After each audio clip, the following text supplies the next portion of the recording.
नमस्कार दोस्तों, कैसे हैं आप सब? उम्मीद करते हैं अच्छे होंगे। और आज जो हमारा टॉपिक है वो है टाइप्स ऑफ इंजन। ये टॉपिक आगे बढ़ाने से पहले हम देख लेते हैं कि पिछले वीडियो में हमने क्या-क्या सीखा। तो पिछले वीडियो में हमने सीखा इंजन क्या होता है, हिस्ट्री ऑफ इंजन जिसमें हमने सीखा types of engine invented, year of invention, name of inventor of और साइंटिस्ट। इसके बाद हमने सीखा flow diagram of classification of engine. और अब हम देखेंगे विद डेफिनेशंस। तो चलिए इस टॉपिक को स्टार्ट करते हैं। तो सबसे पहला जो हमारा टॉपिक है वो है टाइप्स ऑफ इंजन। तो चलिए इस टॉपिक को स्टार्ट करते हैं। तो हम देख लें इंजन जो होते हैं वो हमारे दो टाइप के होते हैं। सबसे पहला हमारा होता है एक्सटर्नल कंबशन इंजन और दूसरा होता है हमारा internal combustion engine. External combustion का मतलब होता है कि जो फ्यूल बर्न हो रहा है वो सिलेंडर से बाहर हो रहा है। यानी जैसे अगर इसके नाम में ही देखें तो उसी में इसका मतलब छिपा हुआ है। एक्सटर्नल मतलब बाहर, कंबशन मतलब जलना, इंजन मतलब इंजन। ठीक है? मतलब कि जो फ्यूल बर्न हो रहा है वो सिलेंडर के बाहर बर्न हो रहा है। जैसा कि इस लैंग्वेज में भी लिखा है। In this type of engine combustion of fuel takes place outside the cylinder। मतलब कि जो फ्यूल का कंबशन हो रहा है वो सिलेंडर के आउटसाइड में हो रहा है, यानी कि बाहर हो रहा है। एग्जाम्पल के तौर पे अगर देखें तो इसके दो इंजन हैं। मतलब हमने इसमें दो इंजन लिए हुए हैं। तो सबसे पहला है स्टीम इंजन और स्टेलिन इंजन। अब स्टीम इंजन तो आप सभी ने देखा होगा। एग्जाम्पल के तौर पे अगर हम लेके चलें, सभी लोगों ने घरों में प्रेशर कुकर देखा होगा। अगर प्रेशर कुकर में हम क्या करते हैं कि उसके अंदर कोई चीज़ हम डालते हैं बॉयल करने के लिए। जैसे मान लीजिए हमने आलू को डाला और पानी को डाला और नीचे से हमने क्या किया, गैस को ऑन कर दिया। तो उसमें क्या होता है, स्टीम बनती है और स्टीम क्या होता है फिर वो बाहर निकलती है, जिसे हम बोलते हैं कुकर में सीटी आ गई है। उसमें इतना प्रेशर होता है जिसको हम इंजन चलाने के यूज में लेते थे। उसी तरीके से जो हमारा इंजन होता था रेलवे वगैरह में यूज होता था स्टीम इंजन। तो हम उसमें क्या करते हैं, एक बॉयलर लेते हैं और बॉयलर के नीचे हम कोयले को जलाते हैं और बॉयलर के अंदर पानी भरा रहता है। जब वो पानी गर्म होता है, हीट होने के बाद क्या होता है, उसमें स्टीम बनती है यानी भाप बनती है। और उस भाप को क्या करते हैं, एक पाइप के थ्रू लेकर के सिलेंडर के पीछे हम डाल देते हैं। जिससे क्या होता है, सिलेंडर मूव करता है और सिलेंडर से हमारा कनेक्ट होता है क्रैंकशाफ्ट। यानी कि उसको कनेक्ट करने के लिए कनेक्टिंग रॉड होती है जो कि आपकी क्रैंकशाफ्ट से कनेक्ट होती है। क्रैंकशाफ्ट से आपका लगा होता है फ्लाई व्हील और फ्लाई व्हील से ही आपका दूसरे साइड में आपका लगा होता है व्हील, जो कि आपका मैकेनिज्म लगा होता है। आपका जो व्हील लगा होता है, आपकी ट्रेन हो गया या जिस चीज़ के लिए हम यूज ले रहे हैं उसको वो मोशन में लाता है। तो उसी तरीके से अब हमारा दूसरा इंजन है। दूसरा है इंटरनल कंबशन इंजन। जैसे कि इसके नाम में लिखा समझा अगर देखा जाए, छिपा हुआ है। इंटरनल मतलब अंदर और कंबशन मतलब जलना, इंजन मतलब इंजन। मतलब इंजन के अंदर जलना ही हमारा इंटरनल कंबशन इंजन कहलाता है। लैंग्वेज में अगर हम देखें तो वही चीज़ लैंग्वेज में भी लिखी हुई है। In this type of engine combustion of fuel takes place inside the cylinder. मतलब कि इंजन के अंदर जो कंबशन हो रहा है, बाहर नहीं, सिलेंडर के अंदर कंबशन हो रहा है, तो हमारा वो इंटरनल कंबशन इंजन हो रहा है। एग्जाम्पल के तौर पे अगर हम देखें तो सीआई इंजन यानी कि कंप्रेशन इग्निशन इंजन जो कि डीजल इंजन होते हैं। एसआई इंजन यानी कि पेट्रोल इंजन। और इसके बाद तीसरा है हमारा गैसोलीन इंजन। ठीक है? तो आई होप ये आपको दोनों समझ में आए होंगे। इसके बाद हम अगला हमारा जो है वो है क्लासिफिकेशन ऑफ आईसी इंजन। तो आईसी इंजन का पहला जो है, अगर उसको हम क्लासिफाई करें किस आधार पे इसको हम कह सकते हैं कि इंजन, क्योंकि इंजन तो बहुत तरीके के होते हैं। तो हर चीज़ का एक एक मतलब है जिसको अलग अलग तरीके से क्लासिफाई किया गया है। तो अगर हम पिस्टन के मूवमेंट के अकॉर्डिंग देखें तो हमारे ये दो टाइप के होते हैं। एक तो रोटरी इंजन होता है, दूसरा रेसिप्रोकेटिंग इंजन होता है। ज़्यादातर जो यूज होने वाले होते हैं वो रेसिप्रोकेटिंग इंजन ही होते हैं, जो अप डाउन करते हैं वही वाले। ठीक है, इसके बाद दूसरा है हमारा नंबर ऑफ सिलेंडर। सिलेंडर के आधार पे भी इंजन अलग अलग हो सकते हैं।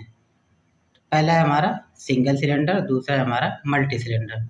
अब सिंगल सिलेंडर आप लोगों ने देखा होगा, जैसे आपकी बाइक्स हो गई या खेतों में यूज होने वाले जो इंजन हो गए जिसमें हम वाटर लिफ्टिंग करते हैं, पंप लगाते हैं, तो वो हमारे सिंगल सिलेंडर इंजन होते हैं।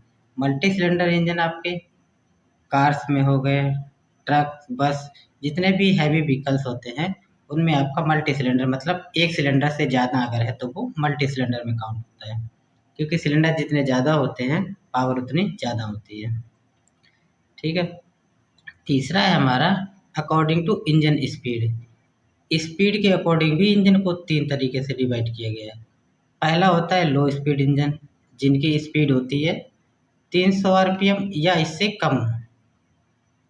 अब आरपीएम क्या चीज़ होती है? रिवॉल्यूशन पर मिनट या राउंड पर मिनट। एक्चुअल नेम होता है रिवॉल्यूशन पर मिनट, लोग बोल देते हैं राउंड पर मिनट, दोनों का मतलब एक ही है। अब ये रिवॉल्यूशन पर मिनट होता क्या है, इसको मैं बता दूं कि कोई भी गोल चीज़, जैसे मान लो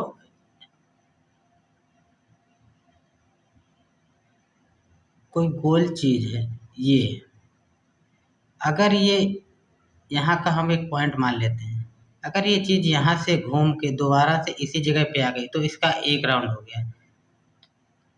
तो ये यानी कि राउंड पर मिनट, यानी कि एक बार में 1 मिनट में कितने चक्कर लगाए इसने, एक बार में कितने राउंड लगाए, मतलब पर है ना, तो इसीलिए इसका मतलब हो गया कि राउंड पर मिनट मतलब 1 मिनट में इसने कितने राउंड लगाए। तो या 1 मिनट में जिसके 350 आरपीएम होंगे या इससे कम होंगे तो वो हमारे कहलाते हैं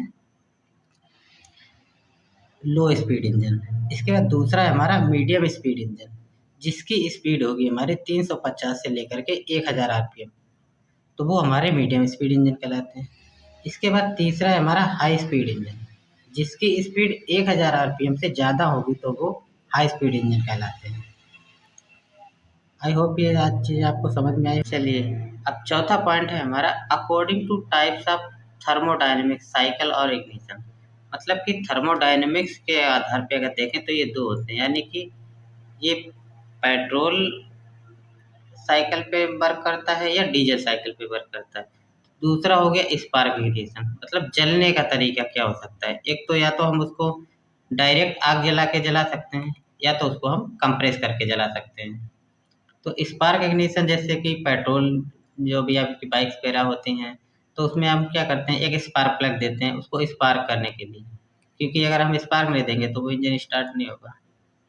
ठीक है, इसके बाद दूसरा है हमारा compression ignition engine. Compression ignition engine जिसमें हम जो बर्न कर रहे हैं फ्यूल को, वो कंप्रेस करके बर्न कर रहे हैं, तो वो है अपना कंप्रेशन इग्निशन इंजन। यानी कि जो हमारे डीजल इंजन आ जाते हैं वो हमारे कंप्रेशन इग्निशन इंजन कहलाते हैं। इसके बाद पाँचवा पॉइंट है हमारा according two types of stroke. अगर स्ट्रोक के आधार पे देखें तो ये हमारे दो टाइप के होते हैं। पहला होता है 2 स्ट्रोक इंजन और दूसरा होता है 4 स्ट्रोक इंजन।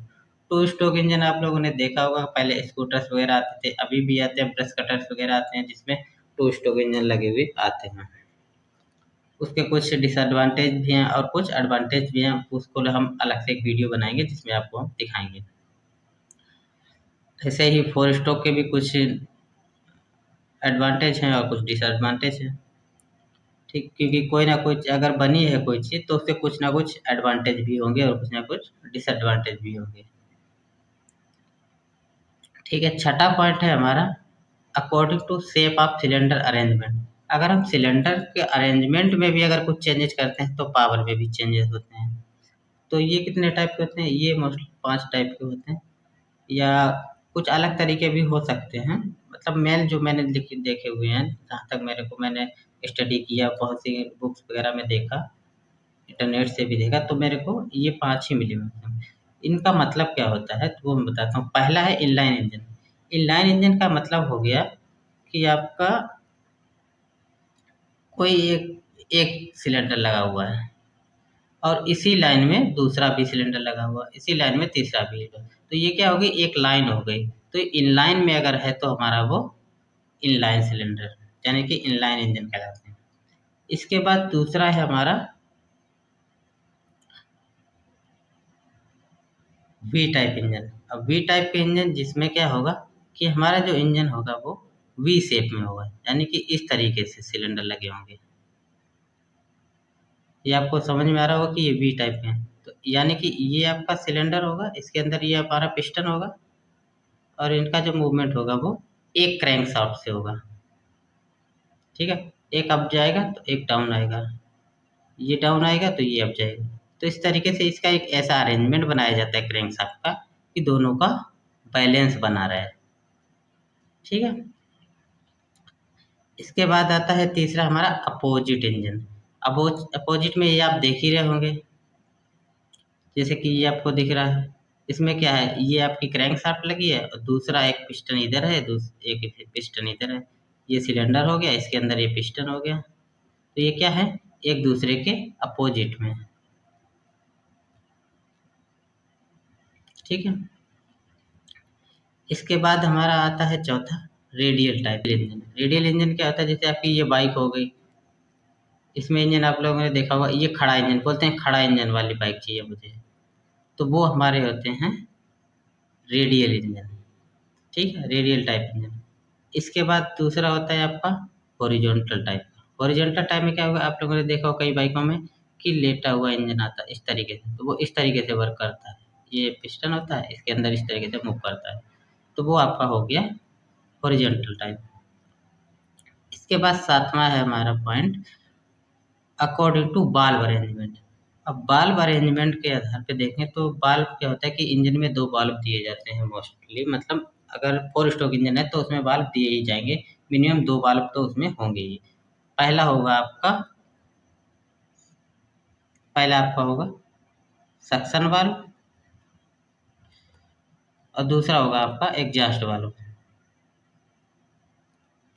ठीक है, तो इन दोनों वाल्व का काम क्या होता है कि जो सक्शन वाल्व होता है वो क्या करता है, एयर को सक करता है। वो क्या करता है, एयर को सक करता है। और जो एग्जॉस्ट वाल्व होता है वो क्या करता है, जो उसके अंदर बची हुई गैसें जो आफ्टर जो पावर मिल जाती है उसके बाद क्या होता है कि वो पावर को जो उसके अंदर कुछ गैसेस बचती हैं, जैसे कार्बन मोनोऑक्साइड, कार्बन डाइऑक्साइड, तो उन गैसेस को क्या करता है, रिलीज करता है। तो वो हमारा होता है एग्जॉस्ट वाल्व। ठीक है, तो ये क्या करता है, एयर को एग्जॉस्ट करता है। ठीक है, इसके बाद अगर हम देखें तो ये अलग अलग टाइप के ही होते हैं। वो सुविधा के लिए इंजन के अंदर पावर को बढ़ाने के लिए ये अलग अलग तरीके के बाल्ब दिए जाते हैं इंजनों में। तो ये मिनिमम जो होते हैं वो 2 बाल्ब होंगे, इसके बाद 3 बाल्ब होंगे। जिस जगह पे 3 बाल्ब होंगे तो वहाँ पे आपके 2 होंगे सक्शन वाल्व, 2 आपके सक्शन होंगे और एक आपका एग्जॉस्ट होगा। ठीक है, इसके बाद 4 अगर है तो आपके 2 सक्शन के हो गए और 2 एग्जॉस्ट वाल्व हो गए। ठीक है, तो चलिए अगला पॉइंट देखते हैं। अगला पॉइंट है हमारा अकॉर्डिंग टू कूलिंग। तो आप लोगों ने देखा होगा कि कूलिंग के आधार पे अगर देखा 2 होते हैं, एक वाटर कूलिंग और दूसरा एयर कूलिंग। तो इंजन को मतलब ठंडा भी करना है क्योंकि इतना चलता रहता है, हीट होता है, तो उसको ठंडा करते हैं। तो ठंडा करने के 2 तरीके होते हैं। तो पहला है हमारा वाटर कूलिंग और दूसरा है हमारा एयर कूलिंग, यानी हम इसको वाटर से कूल कर रहे हैं या तो एयर से कूल कर रहे हैं। वाटर से कूल करने के लिए जैसे आपकी जो भी हैवी व्हीकल्स हो गए तो उनको वाटर कूल आते हैं। अब तो क्या हुआ, वहाँ पे भी वाटर को कम करके उसमें क्या है, ये वाटर कूलिंग आने लगा है, कूलेंट आने लगा जो वाटर में मिला करके इंजन को ठंडा करने के काम आता है, जिससे कि वाटर की बचत होती है। एयर कूल आप लोगों ने देखा ही है, बाइक होगी। इसके बाद आता है आपका अकॉर्डिंग टू फ्यूल। अब फ्यूल के आधार पे देखें तो ये आपके आते हैं 2 टाइप के। तो पहला एक तो आपने पेट्रोल का देखा ही है, पेट्रोल इंजन, और दूसरा होगा डीजल इंजन। जो डीजल इंजन आपके हैं वो आते हैं, एक तो DI इंजन और दूसरा IDI इंजन। DI मतलब डायरेक्ट इंजेक्शन इंजन, और ITI का मतलब इनडायरेक्ट। ठीक है। 10वां पॉइंट है हमारा according two stroke bore ratio. ये बहुत इंपॉर्टेंट है, ये पावर को इंक्रीज और डिक्रीज करने में बहुत मदद करता है। ये कैसे मदद करता है? जैसा कि पहला पॉइंट है हमारा linear square engine. Linear square engine का मतलब है कि आपका स्ट्रोक और बोर बराबर है। अब स्ट्रोक और बोर क्या होता है? तो ये जो आप देख रहे हैं ये चीज, ये आपका सिलेंडर हो गया और इसके अंदर ये आपका पिस्टन हो गया, ये वाला जो हिस्सा है। ठीक है, ये आपकी कनेक्टिंग रॉड हो गई। अब देखिए ये वाली जो डिस्टेंस आपको दिख रही है ये आपका स्ट्रोक होता है, क्योंकि ये इस तरीके से पिस्टन चलेगा।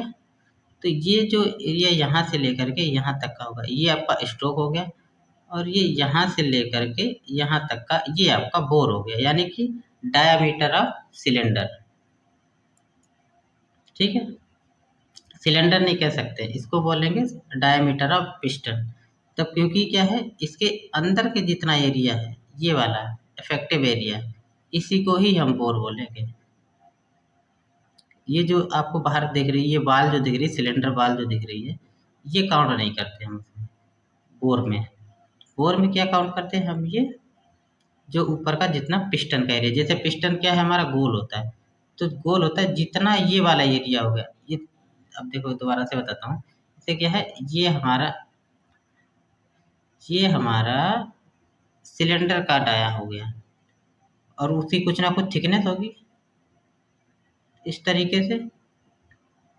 इसको दूसरा देखें अगर हम, तो ये हमारी कुछ ना कुछ थिकनेस होगी, इसके अंदर हमारा पिस्टन होगा।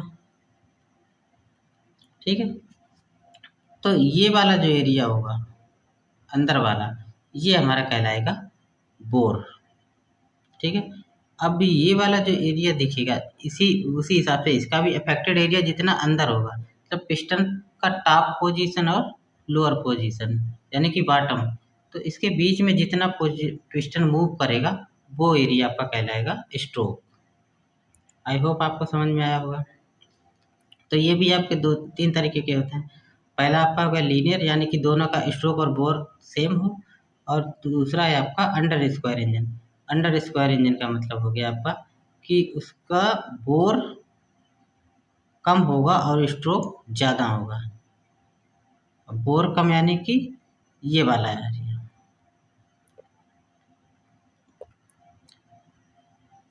ये वाला आपको दिख रहा होगा। अब इसका क्या है, देखो बोर कम है और स्ट्रोक ज़्यादा है।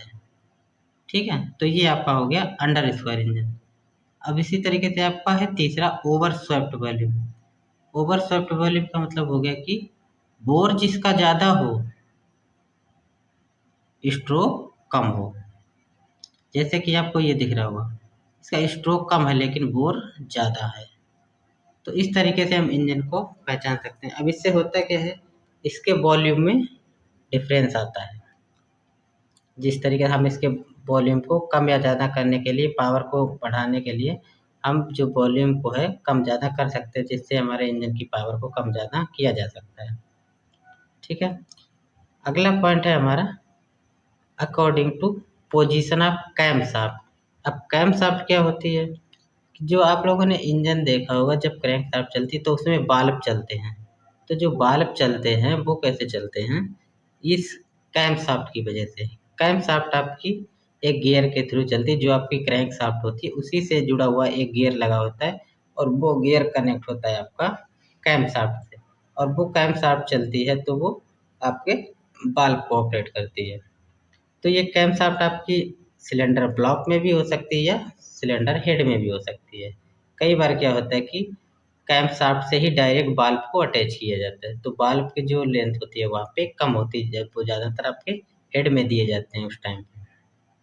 ठीक है, आई होप आपको ये चीज़ें समझ में आई होगी। तो आज हम इस वीडियो को यहीं पर रखते हैं, क्योंकि वीडियो बहुत ही ज़्यादा लेंदी हो गया है। और मिलते हैं हम अगले वीडियो में, तब तक के लिए स्वस्थ रहिए, मस्त रहिए। धन्यवाद।